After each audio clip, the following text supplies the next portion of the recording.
My name is Chalene Johnson. Thank you to everybody who's jumping on live. If you've never met me before, I'm a New York Times bestselling author. I am the creator of the Smart Success Academy. I am a former hustler.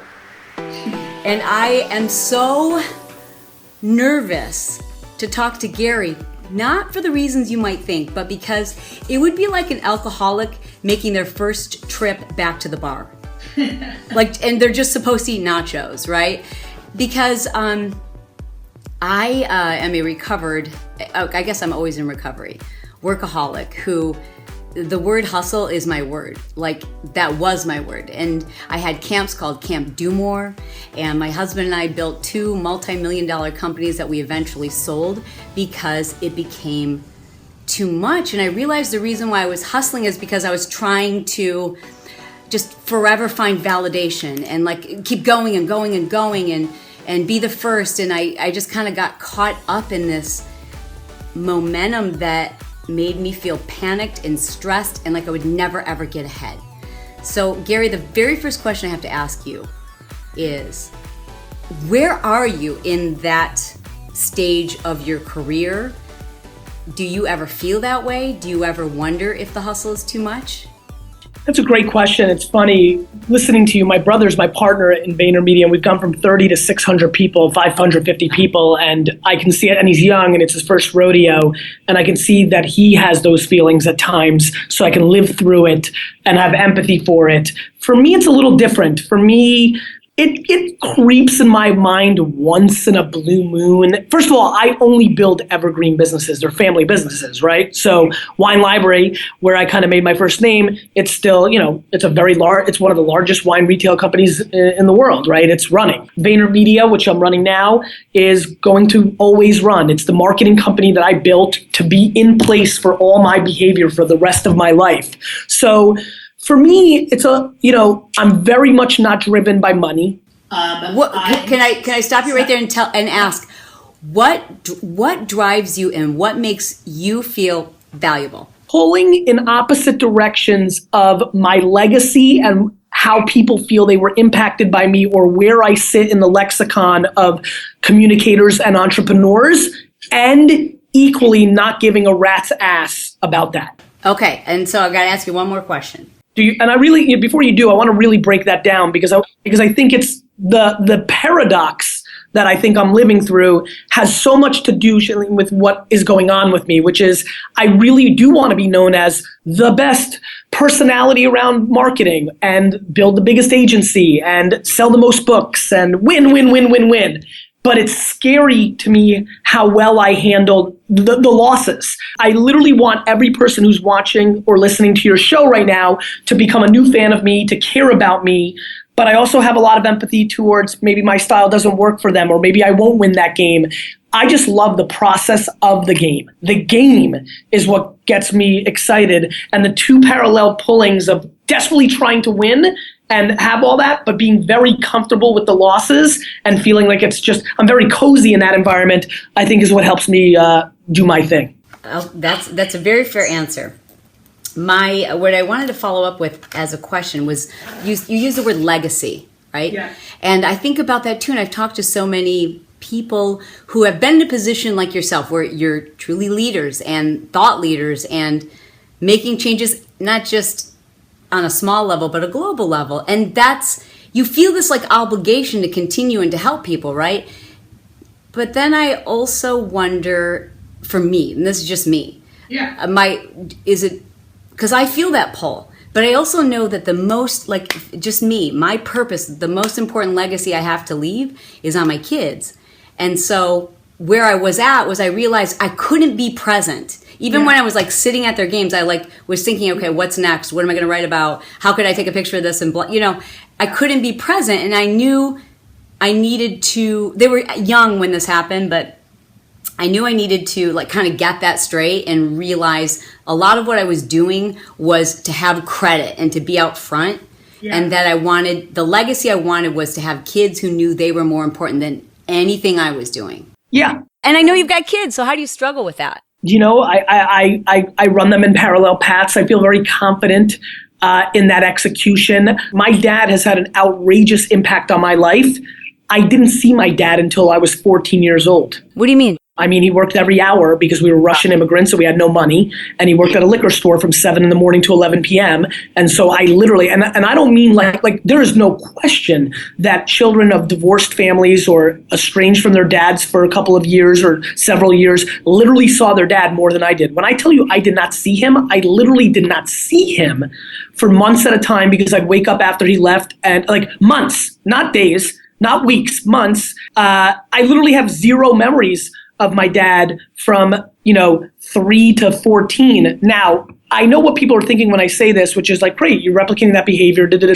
So I'm winning in extremism, right? I'm very checked out and into my kids on the weekends, the holidays. I'm hustling a lot during the day, and I'm adjusting along the way. I made a huge decision that this September I'm coming home from 5 to 6 p.m. and eating dinner with them and giving them a bath. So that I'm hacking my life along the way, and I'm not trying to be perfect at all times. I'm trying to be perfect to what feels perfect to me of that moment, and I recognize that if I don't deliver on that, and the second it doesn't feel, like literally out of nowhere, 4 months ago, I'm like, you know what? It doesn't feel perfect enough anymore. What can I do? Okay, this 5 to 6 p.m. thing seems real, and that's what I'm going to do. So I think, I think your actions are your truths, right? And so I can talk all day long about family first, or this, that, and the other thing, but if I don't act on it, then it's not true. And so at the same token, I'm not crippled by going 5 months with it, doing it the wrong way, even to myself, because I'm very confident and play a net game that I'll quote unquote get to where I need to go, because I'm constantly pushing against what I want selfishly for myself, what I want to impact my kids, how I want to impact my audience. It's a constant grind. We're all balancing. It's kind of like relationships, right? Like giving relationship advice is ludicrous. Everybody's got their own different dynamics. There's so many variables in play.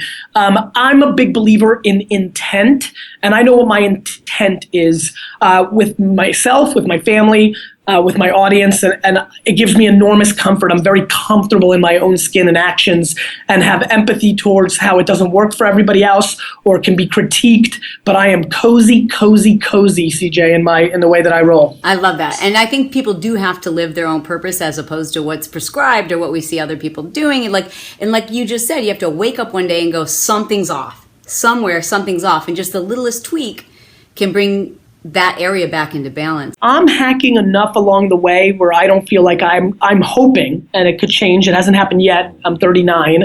I'm hacking enough along the way, chipping away with it on a daily basis to make sure it's top of mind every day for me. Am I happy with my balance? Am I feeling fulfilled? Am I happy? Are people that I care about happy? That I'm hoping that I don't have to have a major shift, like go on a 3-year sabbatical, sell the businesses, but maybe I will. Maybe I'll just wake up one day and be like, F it, I'm doing it. So like, I don't know, but so far I'm in the constant communication, constantly hacking on a daily basis kind of philosophy. Hey there. Okay, thanks so much for allowing me to interrupt. I wanted to interrupt because at this point you might be feeling torn, pulled in multiple directions. So should I hustle more? Should I hustle less? I can hear that Chalene wants us to hustle less. I can hear that Gary is got this amazing legacy that he's living because he's got that hustle. So what's right for you? I don't know. Neither does he. Only you know. So what I want to suggest you do is take a little quiz. I'm hoping this might be able to help you assess what's right for you. It's a quick and simple quiz. You can download it or answer it online. This will help you to assess your current stress level based on that work-family balance. Okay, so write this down. Go to stresslesstest.com. Got that? Stresslesstest.com. Okay, cool. Back to the show. My husband was one who just kind of rolled with the punches, was my biggest supporter, always was like, go, go, go, go, go. And he never said, like, this is too much, like, when is this going to slow down? And he never threw, like, a big fit. There was just one day where he's like, I just don't think you'll ever be able to stop. And I could see in his eyes that he didn't feel as important to me as all the stuff I had going on. And so I just, in the Chalene Show, which is what we're doing this for live, is a show really about just balance in life and everything, and everybody figuring out their own way and making sure it is theirs, not something their parents wanted them to do, not something they're doing to feel valued, but something that feels right. So, and I haven't heard much about your wife's perspective on that, but what would you assume she would wish you would do less of or more of? She would wish that I would spend less time working and spend more time with her and the family. I mean, because the answer to that question is, and this is why we're husband and wife, she'd want that to be every minute of our lives. And by the way, and this is something that I think people need to realize, and you're going to know this truth, I don't. You don't what? I want to do this. What makes my relationship work is my wife knows that whatever she wants to do, I'm super down with, and always have been. We communicate a ton about this, and I don't wish that I spent more time with my family, and I do wish that I spent more time with my family, and I'm being very honest with everybody. Let me explain that, because I want people to understand. Yeah, because I'm confused. Yeah, it's really easy to unconfuse. Like, if I wanted to spend more time with my family, I would spend more time with my family. And please, let's break this down. Please. I'm taking 7 full weeks of vacation a year, completely checked out. I'm taking every single weekend completely checked out. That's awesome. I'm spending an outrageous amount of time with my family, especially considering how I'm positioned as a hustler in the marketplace, right? It's just that every other minute that I'm not doing those things, it's not how much I spend with them or not spend with them. It's when I'm not spending it with them, I am working at an insane pace of 7 a.m. to midnight, and I'm accomplishing in those 17 hours at the speed that I'm going at, 34 hours of work, right? So I think that, we all want to do things. We all, grass is always greener, right? When I'm on a connecting flight to Oklahoma City like yesterday, you don't think I want to be in the backyard in the Hamptons with my son throwing around the ball? I mean, get out of here. But when, after the end of a long weekend on a Sunday, if you don't think I'm jonesing to get back into the action, I am. It's just the truth. I can't lie against my DNA. No, I hear that. That's the struggle. For me, it's easier for me to work. It just is. It's just my default. I can wake up. I have too many ideas. There's not enough hours in the day. I want to go, go, go. It is my default. I wake up and I want to work. It's fun for me. It's easy for me. It's hard for me to be present. It's hard for me to be focused. But I also feel happier when I make the important people feel most important, and so this is just my constant struggle. It's a constant struggle. It's my default. Let me say something that I really hope brings you value. Explain to me your children's situation. I have a 6 and a 3-year-old. I have a 6-year-old daughter and a 3-year-old son. Paint me a picture of your world. Yeah, so mine are 18 and 15, and they're ninjas. Yeah, I'm sure. With that kind of DNA, I'm sure. I think people grossly underestimate impact and quality and quantity and lack of impact. My intuition is you could sit there and be at the baseball game. You can rattle your brain and try to check out and really focus on the task at hand. But my intuition as a son of this product from both of my parents. Me too.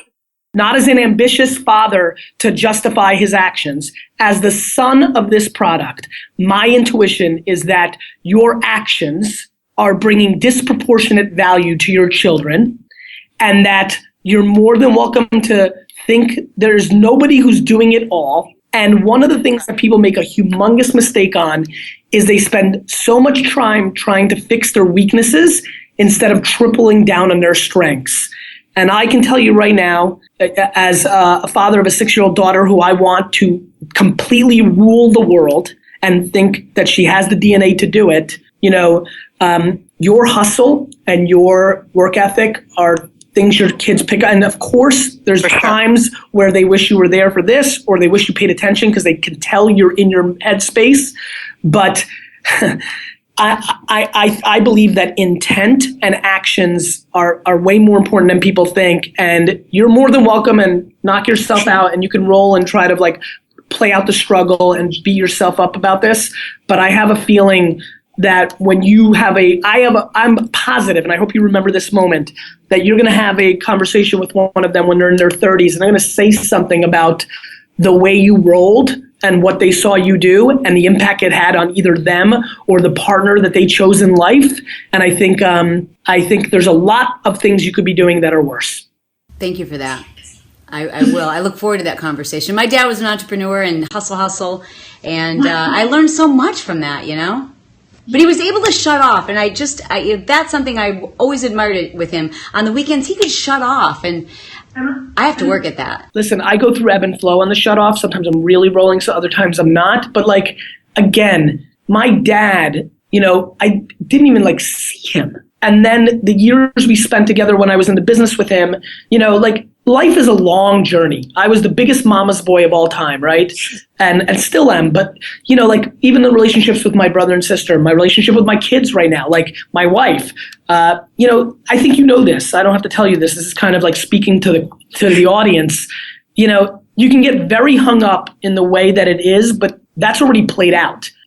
You just got to recognize so much ebbs and flows through the years of relationships. And so you can't take things for granted. It could all end, and I get all that. But at some level, fighting your hard wiring instead of enhancing those skills and allowing them to bring value is something that we're taught by society that I actually think is a little tricky and something worth debating. And if people are listening one way or the other, maybe listen, you know this. We know a lot of friends and family who are less ambitious and their family wishes they worked more. Like, Dad, why do you only work 9 to 4? Like, why don't you get a side hustle so we're not so we're not struggling every week? So listen, there is no such thing as perfect balance. There's just your reality. What I would say is this, and this is what I've been relying on. When's the last time you've had real in-depth conversations with the 18 and 15-year-old on how they see it versus you hoping you're reading their body language? The thing that I've been doing very well with my wife. Truth is, I'm afraid to ask. I got it. I was the thing that is working for me. I've been walking into it. I ask my wife questions I don't want to get answers to, which is like, Lizzie, would you want me to travel a whole lot less next year? The answer is yes. And then I start going down the path, and then she'll say yes or no depending on the scenario. I'm in a situation where my wife is my greatest cheerleader, and she knows that I'd be suffocated if I couldn't do me. And she takes the pros and the cons that come along with that. But I think a real conversation with the 18 and 15-year-old, and they're younger and they can't quantify everything and they're going to say emotional things, but it starts the cadence at a nice age, in my opinion. It's the age I've been targeting, maybe even a little younger. It starts a cadence of you having a true communication funnel with your children that will pay dividends in their mid-20s, 30s, 40s, and 50s. True. Gary, people love watching you live. They love that you're off the cuff, that you are so articulate and you speak your mind and you're comfortable on camera. And now live streaming has taken over the world. We're on Facebook, we're on Periscope, we're on Skype doing this live video. Does everybody need to just get over themselves and get on camera, or are some people better served in the seat of the viewer? 98% of people are better not being in front of the camera because it's not their natural comfort zone, right? For example, as you know this, and some of the people in the audience know, I'm really good at this environment. I'm great on stage. I'm all improv. I do all Q&A. I'm great. I'm comfortable saying that. Do you want to hear something scary? If you asked me to read the first chapter of my book right now, I would suffocate. I'm a terrible reader. I'm a terrible at Jewish holidays when we have to read things in front of 7 people that are my family. I shiver. So I'm like, no teleprompter. Let me just riff. Well, listen, TV has, I've been offered a lot of television in my career, and I always start when I go down the rabbit hole. I'm like, look, if you're thinking teleprompter, you better check out, because first of all, I cannot read. Like, if you want to hear funny words, I did a talk show on Sirius Radio where I had to do live read commercials. The first one I ever did was hands down the worst public thing I ever did in my life. They came into the audience during the rest of the commercials and they said, what the hell was that? I said, guys. And then luckily, one of the guys who was the executive producer worked with Howard Stern. And he said the reason Stern became so great at doing commercials was he sucked at it too. So he'd read it beforehand and then improv. I did that the second time. And literally, like, the advertiser, who was a beer, wanted to like triple down the next show because it was the best thing they'd ever heard. So listen, I gotta run, and I'm making you a promise. Let's do a part 2 because this is fun, and I think we had to cut it a little short. I dig it. I will leave you with this. That story encapsulates what happens, which is most people aren't good on camera. most people can read really strongly and feel comfortable in an environment. I'm the opposite. I bet on those opposites. That's why I have a happy life. Bet on your strengths. The weaknesses are going to play out, but bet on your goddamn strength. That is the word we end with. Thank you so much, Gary, for your time. You are the man. We really appreciate you. Thanks for being here.